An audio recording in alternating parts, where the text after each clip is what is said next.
ఈ ప్రత్యేక డిఎస్సి ఆదివాసీ హక్కుకి కార్యక్రమానికి ఇచ్చేసిన గౌరవ అన్ని సంఘాల పెద్దలకి ప్రత్యేక నమస్కారాలు తెలియజేసుకుంటున్నాను. అలాగే ఆదివాసీ డిఎస్సి ఆస్పిరెంట్స్ కూడా ప్రత్యేక నమస్కారాలు తెలియజేసుకుంటున్నాను. సార్, ఇక్కడ వేదిక మీద చాలా మంది పెద్దలు ఉన్నారు. అయితే ముఖ్యంగా ఏం జరుగుతుందంటే, ఇక్కడ యువత నుంచి నేను గత జీవో నెంబర్ సాధన కమిటీ జిల్లా స్థాయి కార్యదర్శి కూడా పనిచేసి ఉన్నాను. గ్రామాల్లో కూడా విస్తృతంగా వెళ్ళి మన జీవో నెంబర్ 3 పైన గ్రామాల్లో కూడా వెళ్ళినప్పటికీ అప్పట్లో గత 5 సంవత్సరాలు ఉన్నటువంటి ప్రభుత్వ నిర్లక్ష్యం ప్రత్యేక కారణంగా మేము గుర్తించాం. దానితో భాగంగా ఏంటంటే, గిరిజన ప్రాంతంలో ఉన్నటువంటి మన ఐటీడీఏ మనకు మద్దతుగా లేదు అన్నది ఇక్కడ స్పష్టంగా మా నిరుద్యోగ యువత అందరు గమనిస్తున్నారు. ఎందుకంటే గత 10 సంవత్సరాల నుంచి మిగతా ఐటీడీఏలో స్పెషల్ డిఎస్సి నిర్వహించడం జరిగింది, కానీ మన ఐటీడీఏలో జరగలేదు. అది ఒకటి ప్రత్యేక కారణంగా డిఎస్సి ఆస్పిరెంట్ లో ఉందండి. అలాగే ఐటీడీఏ పరిధిలో ఎటువంటి ఉద్యోగం చేయాలన్నా ఎటువంటి నోటిఫికేషన్ కూడా రావట్లేదు. దానికి తోడుగా గిరిజన అభ్యర్థులు ఎన్నో సార్లు వినతి పత్రాలు BO గారికి, కలెక్టర్ గారికి ఇచ్చినప్పటికీ దాని మీద సరైన స్పందన రాకపోవడం నిరుద్యోగ యువతలో స్పష్టంగా నిరుత్సాహానికి దారితీస్తుంది. గతంలో కూడా గోపాలకృష్ణ PO గారు ఉన్నప్పుడు మేము నిరుద్యోగులు అందరూ కలిసి వెళ్ళి ధర్నాలు చేస్తాం. స్పెషల్ డిఎస్సి త్వరలో ఇస్తామని మాట ఇచ్చారు, అది పోయింది. దాని తర్వాత CRT నోటిఫికేషన్ అని చెప్పేసి మీ అందరికి తెలిసిన మిత్రమే. ఈ మా నిరుద్యోగులు అయితే డిఎస్సి అభ్యర్థులు అందులో ప్రత్యేకించి బాగా ఎంత బాధ అంటే, వాళ్ళు ఒక CRT జాబ్ రావాలన్నా ఉగ్గురు బిగ్గిర బాధపడుతున్నారు. ఆ CRT నోటిఫికేషన్ ఇమ్మని చెప్పేసి మన ఐటీడీఏ కదా, మన ఉద్యోగాలు మనకే వస్తాయి కదా అని చెప్తుంటే ఆ CRT నోటిఫికేషన్ కూడా కనుమరుగవుతుంది.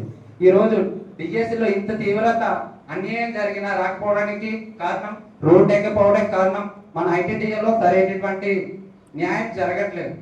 ఒకటి సూటిగా చెప్తున్నా, మీ అందరి ముందు చెప్తున్నాను, ఈరోజు ఐటీడీఏలో ఏమైనా జరగాలంటే లంచం అనే మాట ప్రతి ఒక్కరి మనసులో ఉంది. ఏమంటారు, లేదా ఉందా? గట్టిగా చెప్పాలా? ఎందుకంటే మన కోసం పోరాడే నాయకులు మన ముందే ఉన్నారు. మీరు ఇదే మౌనం పాటిస్తే నిన్న రోడ్ ఎక్కలేదు ఎవరు కూడా.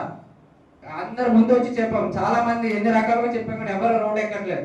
ఈ రోజు కూడా నోరు విప్పకుండా ఎలాగ ఉన్నారనుకో, ఈ రోజు మన కోసం వివిధ సంఘాలు ఎక్కడి నుంచో వచ్చి ఈ రోజు ప్రణాళిక సిద్ధం చేస్తున్నారు. వీళ్ళు అంత నీటిగా ప్రణాళిక సిద్ధం చేస్తున్నారు. మీరు ఇక్కడ నుంచి వెళ్ళిపోయిన ఎవరు బయటికి రారు. ఒకరేమో అక్కడ ఉన్నామంటారు, ఒకరు విజయనగరం అంటారు, ఒక కాకినాడ అంటారు, ఎవరు బయటికి రారు. ఏమైనా ఉంటే ఇలాంటప్పుడే గట్టిగా మాట్లాడాలి, చెప్పాలి. కానీ మనం ఎవరు చెప్పాం, బయటికి వెళ్ళాక మాట్లాడుకుంటాం. ఇక్కడ అన్యాయం జరుగుతుందని మీ అందరికి తెలుసు, కానీ మీరు చెప్పట్లేదు.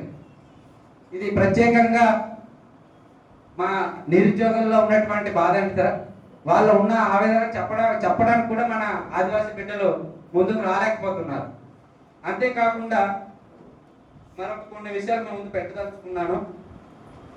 పొలిటికల్ వేవ్, మన గతంలో ఈ రాజకీయ హక్కు కోసం యావత్ అన్ని డిపార్ట్మెంట్లు కానీ గిరిజన ఆదివాసీ అంతా ఇదే క్రికెట్ గ్రౌండ్ లో వచ్చి వేదికగా నిర్వహించాం. ఆ రోజు 4 గంటలకల్లా మనకు ప్రభుత్వాలు స్పందించి రాజకీయ రిజర్వేషన్ మనకు కల్పించింది. అదే విధంగా ఈ రోజు కూడా అన్ని సంఘాలు కలిసి అదే విధంగా ఇక్కడ ప్రజావేదిక పెడితే ఖచ్చితంగా జీవో 3లో మరొక జీవో తీసుకొస్తుంది ప్రభుత్వం అనేది నేను తెలియజేసుకుంటాను. అలాగే ఈ రోజు MP గారు రావడం కొంచెం సంతోషం కనిపించింది, ఎందుకంటే మిగతా 2 మీద కూడా కనిపించలేదు. చాలా దారుణం ఇది.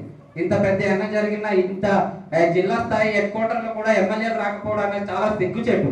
భారీ మెజారిటీతో గెలిపితే ఈ రోజు భారీగా మోసం చేసింది ఎవరంటే ఈ నాయకులు అని చెప్పేసి గట్టిగా చెప్పొచ్చు. ఎందుకంటే అంత మెగా డిఎస్ ఇస్తారని చెప్పిన అయినా సరే ఈ ప్రాంతంలో వాళ్ళని గెలిపిస్తే వాళ్ళు ఇక్కడ లేకపోవడం ఇంత దారుణం, ఇంత సిగ్గుచేటు. ఒక్కసారి నిరుద్యోగ యువత ప్రశ్నించుకోవాలి. వాళ్ళ మీద మీ వైఖరి ఏ విధంగా ఉంటుందో మీరు కూడా తెలియజేసుకోవాలి. అలాగే గ్రామీణ ప్రాంతాల్లో ఇందాక సార్ చెప్పారు, కొంతమంది గ్రామీణ స్థాయికి వెళ్ళాలి అంటున్నారు. మీరు ఇక్కడ నుంచి ప్రణాళిక చాలా చక్కగా వేయడం జరుగుతుంది, కానీ గ్రామ స్థాయిలో ఇప్పుడు గ్రామస్తులకు అనుసంధానం ఉన్న సంస్థ సచివాలయ డిపార్ట్మెంట్. కానీ ఇక్కడ సచివాలయ డిపార్ట్మెంట్ నుంచి ఎవరు వచ్చినట్టుగా నాకు కనిపించట్లేదు. ఎందుకంటే గ్రామాల్లో గ్రామ సభలు నిర్వహించడంలో ప్రత్యేకంగా సెక్రటరీ నుండి గ్రామ సభలు నిర్వహిస్తారు. ఆ సభల్లోనే ఖచ్చితంగా జీవో నెంబర్ 3ని తీసుకెళ్తే మనకు స్పష్టమైన ఫలితం లభిస్తుంది. కానీ ఇక్కడ సచివాలయ డిపార్ట్మెంట్ ని కూడా అనుసంధానం చేయవలసిందిగా మన ఉద్యోగ సంఘ మిత్రులకు ఈ కార్యక్రమాన్ని స్టార్ట్ చేసిన మిత్రులందరికీ కూడా తెలియజేస్తున్నారు. ఎందుకంటే వాళ్ళే ఇంటింటికి వెళ్ళి ఈ విషయాన్ని తెలియజేస్తున్నారు కాబట్టి వాళ్ళు మనకు చాలా అవసరం. ఎందుకంటే వాళ్ళ నుంచే నెగిటివ్ వస్తుంది, వాళ్ళ నుంచే పాజిటివ్ రావాలా. ఎందుకంటే ఈరోజు ఎంపీటీసీలు, సర్పంచులు గ్రామీణ స్థాయిలో గత ప్రభుత్వం వాళ్ళే ఎక్కువ మంది ఉన్నారు, కానీ వాళ్ళు ఎంత చెప్పినా రావట్లేదు. అందులో సచివాలయం నుంచి ఉన్న మన ఉద్యోగస్తులు కూడా స్పందించట్లేదు. అంతకు మించి వాలంటీర్ వ్యవస్థ ఉన్న వాళ్ళైతే వారైతే ఇందాక సార్ ఎవరు పెద్దలు చెప్పారు, సుప్రీంకోర్టు తప్పిదం వల్లే ఇదంతా జరిగిందని చెప్పేసి. అంటే వాళ్ళు గ్రామీణ స్థాయిలో ఏం చెప్తున్నారో అదే నమ్ముతున్నారు. నా కోరిక ఏంటంటే గౌరవ వైసీపీ నాయకులు మీకు చేతులెత్తి నమస్కారం ఇస్తాం సార్. మీ ఎంపీటీసీలు కానీ, ప్రెసిడెంట్లు కానీ, జడ్పీటీసీలు కానీ ఉంటే మీ కార్యకర్తలకి ఇది మన అందరి సమస్య అని చెప్పి ఒకసారి వాళ్ళందరినీ బయటికి రప్పించండి సార్. ఖచ్చితంగా మన జీవో వస్తుంది. ఎందుకంటే మీరు అది తెలుగుదేశం ఇచ్చిన ప్రభుత్వ జీవో అని చెప్పేసి మీరు మీ కార్యకర్తలకి, నాయకులకు బాగా మెప్పినట్టుగా ఉన్నారు. వాళ్ళు అదే మాట్లాడుతున్నారు గ్రామీణ పాత్రలోకి వెళ్తే. కాబట్టి ఈ విషయాన్ని ప్రతి ఒక్క నిరుద్యోగం కూడా తెలుసు. ఎందుకంటే మేము ఎన్నిసార్లు ఇక్కడ మేము చెప్పినా ఎవరు రావట్లేదు అంటే దీనికి బాగా మనకు రాజకీయం బాగా వాళ్ళకి పుర్రకెక్కేసింది, అదొకటే. కానీ ఎన్నో కష్టాలు చేసిన తర్వాత వచ్చిన జీవోలు అనే వాళ్ళకి తెలియట్లేదు. ఈ విషయాన్ని ఒకటి మనం బలంగా తీసుకెళ్లాలని నా అభిప్రాయాన్ని తెలియజేస్తున్నాను. అలాగే డిఎస్ ఆస్పిరెంట్స్ మిత్రులందరూ మీరు తెలియజేయాలి. మన వాళ్ళు లక్షలు ఖర్చు పెట్టి, వేలు ఖర్చు పెట్టి కోచింగ్ సెంటర్లో ఎక్కడెక్కడో ఉన్నారు. ఒక్క రోజైనా భారీ ఎత్తున చేస్తే ఆ ధర్నాకు కానీ, సమావేశాలు కానీ ఎక్కడున్న ఏ రాష్ట్రంలో ఏ నలుమూలలో వెళ్ళినా ఆ రోజు పాడేవారంతా మొదకడం జాతకు మించి ధర్నా చేసి ఐటీడీ మీద దాడి అయినా, రాజకీయ మీద దాడికైనా మనం సిద్ధం కావాలని చెప్పేసి ఈ సందర్భంగా తెలియజేస్తున్నాం. అలాగే ఇదే కనుక జరిగితే నా పర్సనల్ అభిప్రాయంగా చెప్తున్నాను, ఇదే కనుక ఇలాగే ఉంటే మనం